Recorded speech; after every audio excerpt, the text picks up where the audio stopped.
अस्सलामुअलैकुम वरहमतुल्लाहि वबरकातुहु। बिस्मिल्लाहिर्रहमानिर्रहीम। अर्रहीहुल मख्तूम। మహాప్రవక్త సల్లల్లాహు అలైహి వసల్లం గారి జీవిత చరిత్ర. ఇస్లాంకు పూర్వం అరేబియా, అరబ్బు రాజ్యాలు నాయకత్వాలు. హిజాజ్ రాజరికం. మక్కాలో హజరత్ ఇస్మాయిల్ అలైహిస్సలాం కాలం నుండే ప్రజలు వచ్చి స్థిరపడిన విషయం మనకు తెలిసినదే. ఆయన 137 సంవత్సరాల వరకు జీవించారు. బ్రతికి ఉన్నంత వరకు బైతుల్లా కాబా గృహం సంరక్షకులుగా ఉన్నారు. ఆయన తరువాత ఆయన కుమారులు నాబిత్, ఆ తరువాత ఖైదర్, తరువాత నాబిత్, ఇలా ఒకటి తరువాత మరొకరు మక్కాకు పాలకులుగా ఉంటూ వచ్చారు. వారి తరువాత తాత ముజాజ్ బిన్ అమ్రు జుర్హమి పాలనా పగ్గాలను తన చేతిలోనికి తీసుకున్నారు. ఇలా మక్కా పాలన బను జుర్హం చేతిలోనికి వచ్చింది. చాలా కాలం వరకు అధికారం వారి చేతుల్లోనే ఉండిపోయింది. హజరత్ ఇస్మాయిల్ అలైహిస్సలాం తన తండ్రి గారైన ఇబ్రాహీం అలైహిస్సలాంతో కలిసి బైతుల్లాను నిర్మించారు. కాబట్టి ఆయన సంతానానికి గౌరవస్థానం దక్కుతూ వచ్చింది. అయితే అధికారంలో మాత్రం వారికి ఎలాంటి ప్రమేయం లేకపోయింది. అలా కాలం గడిచిన కొద్దీ హజరత్ ఇస్మాయిల్ అలైహిస్సలాం సంతానం మరుగున పడుతూ వచ్చింది.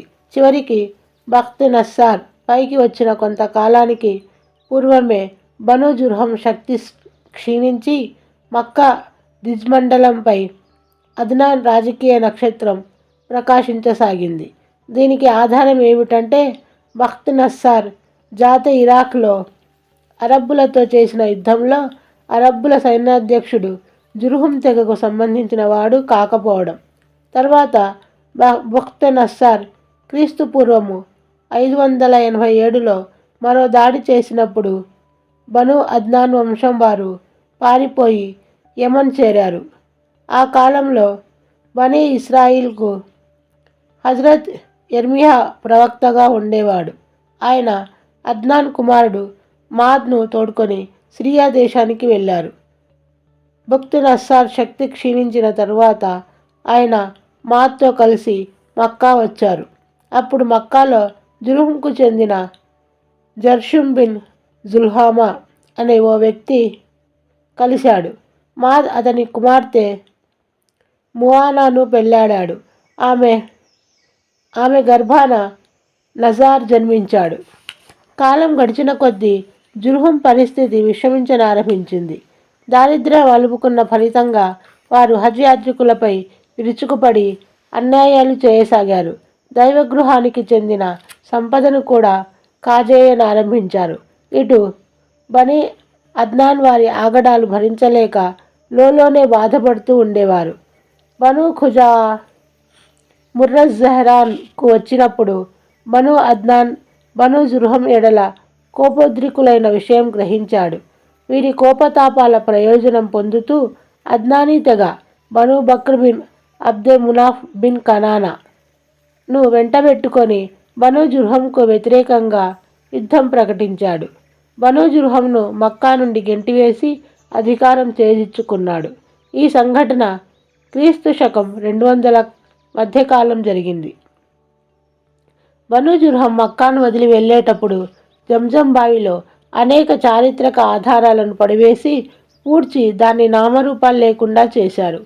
మొహమ్మద్ బిన్ ఇసాక్ కథనం ప్రకారం జుర్హం తెగకు చెందిన Amru bin Harris bin Mazaj దైవగృహం కాబాకు చెందిన 2 బంగారు లేళ్ళు, కాబా మూలాన పొదిగి ఉన్న రాయి హజరే అస్వద్ను తీసి జంజం బావిలో పూడ్చేసి తన తెగతో సహా యమన్ వెళ్ళిపోయాడు.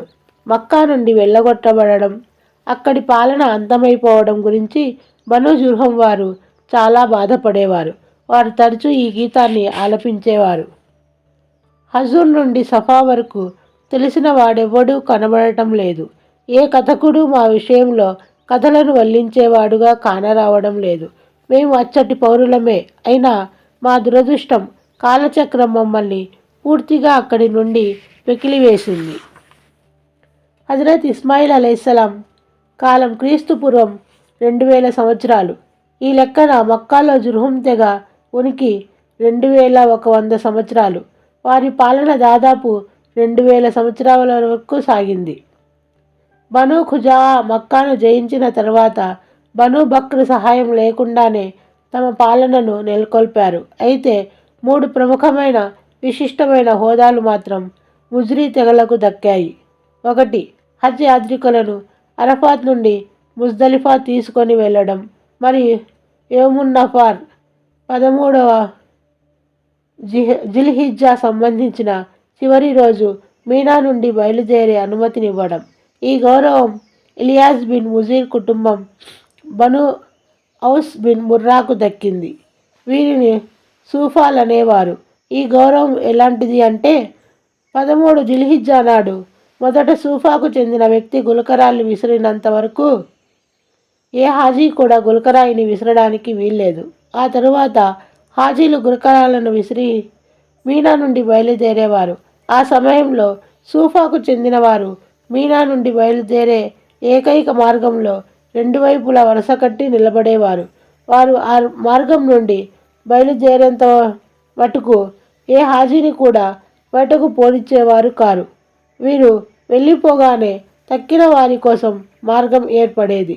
సూఫా కుటుంబం అంతమైపోయిన తర్వాత ఈ గౌరవం బను తమీం కుటుంబం బను సాద్ బిన్ జైద్ను వరించింది. 2. 10వ జిల్హిజ్జా నాడు ఉదయాన్నే ముజ్దలిఫా నుండి మీనా వైపు అఫాజా బయలుదేరడం చేసే గౌరవం బను ఉద్వాన్కు దక్కింది. 3. నిషిద్ధ మాసాలను అటూ ఇటూ మార్చడం. ఈ గౌరవం బను కనానాకు చెందిన ఓ శాఖ బను తమీం అద్దీకి లభించింది.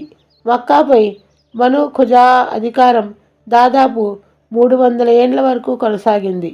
అద్నానీ తెగలు మక్కా మరియు హిజాజ్ నుండి బయలుదేరి నజద్, ఇరాక్ చుట్టుపక్కల మరియు బహ్రెయిన్లోనికి వ్యాపించిన కాలం ఇది. మక్కా చుట్టుపక్కల కొన్ని ఖురైష్ శాఖలు ఉండిపోయాయి. వీరు దేశతిమ్మరులు. వీరు గుంపులుగా ఉంటూ వచ్చేవారు. బను కనానాలో వారికి సంబంధించిన కొన్ని భిన్న కుటుంబాలు ఉంటూ ఉండేవి. అయితే మక్కా పరిపాలన మరియు బైతుల్లా కాబా గృహం పౌరోహిత్యంలో వారికి ఎలాంటి భాగం లేకుండా ఉండేది. చివరికి ఖుస్సై బిన్ కిలాబ్ పైకి వచ్చాడు. ఖుస్సై బిన్ కిలాబ్ ఇంకా శిశువుగానే ఉన్నప్పుడు అతని తండ్రి చనిపోయినట్లు చెప్పుకోవడం జరుగుతుంది. ఆ తర్వాత అతని తల్లి బను ఉజ్రాకు చెందిన వ్యక్తి రబియా బిన్ హిరామ్ను పెళ్లాడింది.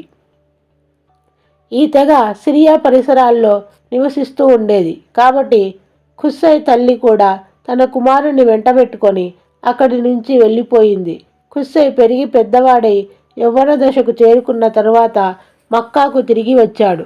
అప్పుడు మక్కాను హులైల్ బిన్ జషియాకా జాయి పాలిస్తున్నాడు. ఖుస్సై అతని కుమార్తెను వివాహమాడదలిచి వివాహ సంబంధం కోసం మనిషిని పంపాడు.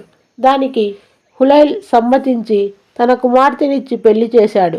ఆ తరువాత హులైల్ మరణించినప్పుడు మక్కా మరియు కాబా గృహ సంరక్షణకు సంబంధించిన ఖురైష్ మరియు ఖుజా నడుమ యుద్ధం జరిగింది.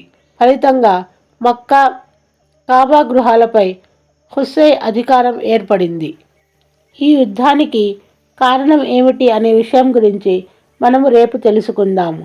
అస్సలాము అలైకుం వరహమతుల్లాహి వబర్కాతుహు.